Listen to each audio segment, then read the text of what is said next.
અમૃતથી હોઠ સહુના એઠા કરી શકું છું, મૃત્યુના હાથ પળમાં હેઠા કરી શકું છું. આ મારી શાયરી સંજીવની છે ઘાયલ, શાયર છું પાળિયાને બેઠા કરી શકું છું. આવી ઉત્તમ કોટીની રચનાના સર્જક અમૃત ઘાયલને આજે આપણે વંદન કરીએ. સૌરાષ્ટ્રમાં રાજકોટ પંથકના સરદાર ગામે પિતા લાલજીભાઈ ભટ્ટ અને માતા સંતોકબેનના ઘેર ઈસવીસન 1916ની 19મી ઓગસ્ટના દિવસે ગઝલકાર અને શાયર કવિ અમૃત ઘાયલનો જન્મ થયેલ. તેમનું મૂળ નામ તો અમૃતલાલ ભટ્ટ. પિતા લાલજીભાઈ લાખાજી રાજના ખાસ રસોઈયા હતા. સરદારમાં 7 ધોરણ સુધી અભ્યાસ કર્યા બાદ રાજકોટની આલ્ફ્રેડ હાઈસ્કૂલમાં મેટ્રિક સુધીનો અભ્યાસ કર્યો અને રાજકોટની જ ધર્મેન્દ્રસિંહજી કોલેજમાં BA પ્રથમ વર્ષનો અભ્યાસ કર્યો. ત્યારબાદ ઘરની જવાબદારી અને વ્યવસાય અર્થે અંદાજે 10 વર્ષ સુધી પાજોદ દરબાર શ્રી ઇમામુદ્દીન મુર્તજા ખાન બાબી એટલે કે રૂસ્વા મજલુબીના રહસ્ય મંત્રી તરીકે કામગીરી કરી. આમ પાજોદમાં તેમનો સંપર્ક ઉર્દુ ગઝલકાર જોશ મલિહાબાદી, જીગર મુરાદાબાદી, નવલકથાકાર કૃષ્ણચંદર અને ફિલ્મ ગીતકાર ભરત વ્યાસ સાથે થયો. એ બધાના સમાગમ અને સત્સંગથી કાવ્ય સર્જનની પ્રવૃત્તિને વેગ મળવા લાગ્યો. ત્યારબાદ અમૃત ઘાયલે જાહેર બાંધકામ ખાતામાં હિસાબનીશ તરીકે ફરજ બજાવી, જેમાં સાવરકુંડલા, ભુજ, આદિપુર, અમદાવાદ અને રાજકોટમાં નિવૃત્ત જીવનનો આનંદ માણ્યો. તેમનો પ્રથમ ગઝલ સંગ્રહ શૂળ અને શમણા 1954માં પ્રકાશિત થયો હતો. સાદી અને સરળ વાણીમાં હૃદયના કોમળ ભાવો વહેવા લાગ્યા. સમય જાતા બધું સહેવા હૃદય ટેવાઈ જાય છે. ગમે તેવું દુઃખી હો પણ જીવન જીવાઈ જાય છે. હૃદયના દર્દની વાતો કદી છાની નથી રહેતી. હૃદય ગભરાય છે ત્યારે નયન ભીંજાઈ જાય છે. સમય બદલે તો બદલે પણ પ્રણય રંગો નહીં બદલે. હૃદય રંગાઈ જાય છે તો બસ રંગાઈ જાય છે. મુસીબતના દાહડા એ કસોટીના દાહડા છે પાણી કેટલું કોના મહી જોવાઈ જાય છે. જીવન સારું જીગરની આહથી ફેંકી દઉં ઘાયલ, કદીક મારા ઉપર મને એવી ખાઈ જાય છે. અમૃત ઘાયલ કહે છે, અમે ધારી નહોતી એવી અણધારી કરી લીધી. અજાણી આંખડીએ ચોટ ગોજારી કરી લીધી. કોઈનાથી અમે બે વાત શું પ્યારી કરી લીધી. જવાનીમાં મરણની પૂર્વ તૈયારી કરી લીધી. અમે મગરૂર મનને મારી લાચારી કરી લીધી. કરી લીધી જીવન તારી તરફદારી કરી લીધી. ઘડીઓ આ જુદાઈની અને તે પણ જવાનીમાં. અમે આ પણ સહન તલવાર બે ધારી કરી લીધી. મને કંઈ વાત તો કરવી હતી અલગારી મન મારા. વળી કોના થકી તે પ્રીત પરબારી કરી લીધી. ભલે એ ના થયા મારા, ભલા આ સ્નેહ શું કમ છે. ઘડીભર સાથ બેસી વાત બે પ્યારી કરી લીધી. કસુંબલ આંખડીના આ કસબની વાત શી કરવી. કલેજો કોતરી નાજુક મીનાકારી કરી લીધી. મજાની ચાંદનીમાં નોતરી બેઠા ઉદાસીને અમે હાથે કરીને રાત અંધારી કરી લીધી. હવે મિત્રો ભલે ગુસ્સો ગઝલ પર ઠાલવે ઘાયલ, અમારે વાત બે કરવી હતી પ્યારી કરી લીધી. અમૃત ઘાયલ અલગારી શાયર કવિ હતા. એક વખત એ સમયના મુખ્યમંત્રી ઉચ્છરંગરાય ઢેબરે ધારાસભ્યોની હાજરીમાં કાવ્ય પઠન કરવા માટે અમૃત ઘાયલ પાસે એક અધિકારીને મોકલ્યા. અધિકારીએ આવીને કહ્યું કે આપણે મુખ્યમંત્રી અને ધારાસભ્યો સામે કાવ્ય પઠન કરવા જવાનું છે. તમારે ઢેબરભાઈના બંગલે હાજર થવાનું છે. આવનાર અધિકારીને ઘાયલે સ્પષ્ટ શબ્દોમાં ના પાડી દીધી અને કહ્યું કે મુખ્યમંત્રી અને ધારાસભ્યોએ કાવ્ય પઠન પૂર્વે પ્રત્યેક કવિને આમંત્રણ પાઠવીને સંમતિ લેવી જોઈએ. મારી સંમતિ લેવામાં નથી આવી, તેથી હું નહીં આવી શકું. એ અધિકારીએ ધમકીની ભાષામાં કહ્યું, અરે કાકા, તમે સરકારી નોકર છો, એનો તો વિચાર કરો. હું મુખ્યમંત્રીનું આમંત્રણ લઈને આવ્યો છું. આટલું સાંભળતા તો ઘાયલ ઉકળી ઉઠ્યા અને કહ્યું કે ભટ્ટ અમૃતલાલ લાલજીભાઈ સરકારી નોકર છે. ઘાયલ એ સરકારી નોકર નથી. ત્યારબાદ ઘાયલ કાવ્ય પઠન માટે ન ગયા તે ન જ ગયા.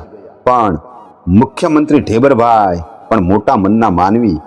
ઘાયલના પ્રથમ ગઝલ સંગ્રહ શૂળ અને સમણાનું વિમોચન ઢેબરભાઈના હસ્તે થયું હતું અને વ્યસ્ત હોવા છતાં જામનગરથી ખાસ તેઓ રાજકોટ પધાર્યા હતા.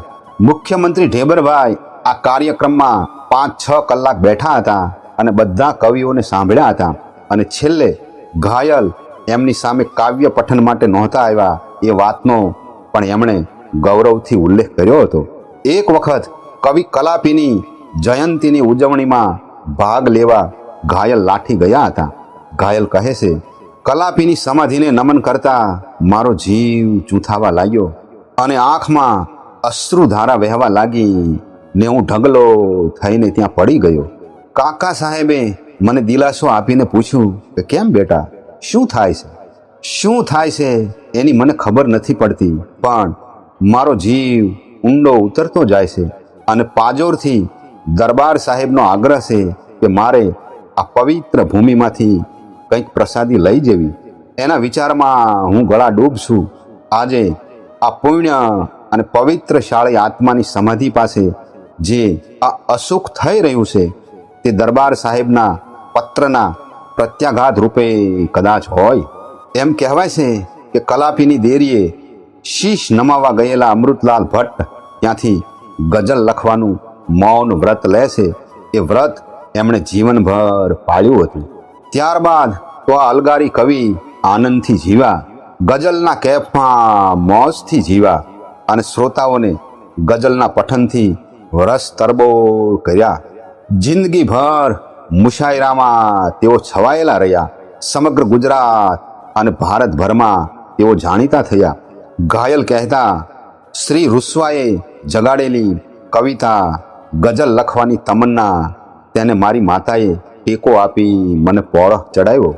મારી ગઝલ પાજોદમાં ઉછરી રાજકોટ, ભુજ વગેરે સ્થાને હલેતી યુવતી બની ગુજરાતને નચાવતી ગઈ.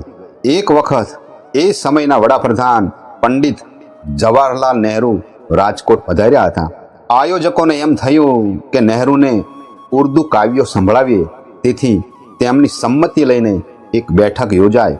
ઘાયલે કાવ્ય પઠન વખતે જ पंडित नेहरू ने कहूं कि हजूर, हम तो अपनी मादरी जबान में कलाम कहते हैं, शायद हजूर समझ न पाए तो खता माफ कीजिएगा। नेहरू हंसीने बोला, अरे हम तो बापू के साथ बरसों रहे हैं, उनकी जबान सिर्फ समझता नहीं बोल भी सकता हूँ। आप शौक से आपकी जबान में कविता सुनाइए। त्यारे वडाप्रधान पंडित जवाहरलाल नेहरू ने घायले आ मुक्तक संभळाव्યું હતું। જૂનું પાનું મકાન તો આપો, ધૂળ જેવું ધાન તો આપો, સાવ જૂઠું શું કામ બોલો છો? કોક સાચી જબાન તો આપો, થોડો જાજો હિસાબ તો આપો, ખોટો સાચો જવાબ તો આપો। બાગમાં ભાગ છે અમારો પણ એક વાસી ગુલાબ તો આપો। આ સાંભળ્યા પછી ઘાયલ કહે છે, नेहरूए મને પૂછ્યું હતું कि क्यों ऐसा कहते हो? त्यारे मैं जवाब में कहेलू कि कवि जगत का मुख है, उसे जनता के दुख को बयान करना चाहिए। नेहरू जी कहूँ कि जरूर शायर का एक फर्ज है, लेकिन मुल्क ने क्या तरक्की नहीं की? घायल बोलिया, आजादी ने हवे 20 वर्ष पूरा थवा आवशे, मारी शेरीनी गटर हजी बनी नहीं। कोई नवोदित कवि ने घायल हमेशा प्रोत्साहन आपता અને સાથે સાથે વ્યવહારિક સલાહ પણ આપતા કે પહેલાં નોકરી શોધી લે, છાપરું બાંધી લે, એ હશે પછી કવિતા એમ જ લખાતી રહેશે। એક વખત કોઈ લેખક કવિએ તેમને પ્રશ્ન કર્યો કે તમારી ગઝલોમાં જીવન અને મૃત્યુ વિશેનું ચિંતન વારંવાર પડઘાય છે, એનું શું કારણ? ઘાયલ કહે છે કે મેં ક્યાંય રોદણા રોયા નથી. જીવન અને મૃત્યુ વિશેનું જે ચિંતન ને મનન કર્યું એમાંથી મેં યુવાનોને એક દિશા ચીંધી છે. ઘાયલ કહે છે, કાજળ ભર્યા નયનના કામણ મને ગમે છે. કારણ નહીં જ આપું, કારણ મને ગમે છે. લજ્જા થકી નમેલી પાપણ મને ગમે છે. ભાવે છે ભાર મનને, ભારણ મને ગમે છે. જીવન અને મરણની હર ક્ષણ મને ગમે છે. ઝેર હોય અથવા મારણ મને ગમે છે. ખોટી તો ખોટી હૈયા ધારણ મને ગમે છે. જળ હોય ઝાંઝવાના તો પણ મને ગમે છે. હસવું સદાય હસવું, દુઃખમાં અચૂક હસવું. દીવાનગી તણું આ ડાહપણ મને ગમે છે. આવી ગયા છો આંસુ લૂછો તો નહીં ભલા થઈ. આ 12 માસ લીલા તોરણ મને ગમે છે. લાવે છે યાદ ફૂલો છબો ભરી ભરીને. છે ખૂબ મોહબ્બતીલી માલણ મને ગમે છે. દિલ શું હવે હું પાછી દુનિયા પણ નહીં દઉં. એ પણ મને ગમે છે, આ પણ મને ગમે છે. ભેટ્યો છું મોતને પણ કંઈક વાર જિંદગીમાં. આ ખોળિયાની જેમ જ ખાપણ મને ગમે છે. ઘાયલ મને મુબારક, આ ઉર્મી કાવ્ય મારા. મેં રોઈને ભર્યા છે એ રણ મને ગમે છે. રંગ રૂપ ઝાય અગ્નિ ગઝલ નામે સુખ આશ્ચર્ય વચ્ચે અને અન્ય એમના કાવ્ય સંગ્રહો છે. તેમની સમગ્ર કાવ્યોના સંચય 8 જામ ખુમારીમાં પ્રકાશિત થયેલા છે. આ ઉપરાંત ગઝલ કલા અને કસબ પણ પ્રકાશિત તેમણે કર્યું હતું. કવિ અમૃત ઘાયલે ગુજરાતી ગઝલને ગુજરાતીપણું આપ્યું. તળબદા ગુજરાતી શબ્દોથી ગઝલને લોક હૃદય સુધી પહોંચાડી. લોકોની જીભે વસે તે શબ્દ સાચો ને નરવો એવા ગુજરાતના જન જનના લોક હૃદયમાં સ્થાન મેળવનાર કવિ અમૃત ઘાયલે ઈસવીસન 2002ની 25મી ડિસેમ્બરે નશ્વર દેહનો ત્યાગ કર્યો. હૃદયની ઉર્મિઓને ઝંકૃત કરનાર કવિ અમૃત ઘાયલને આજે આપણે ભાવથી વંદન કરીએ.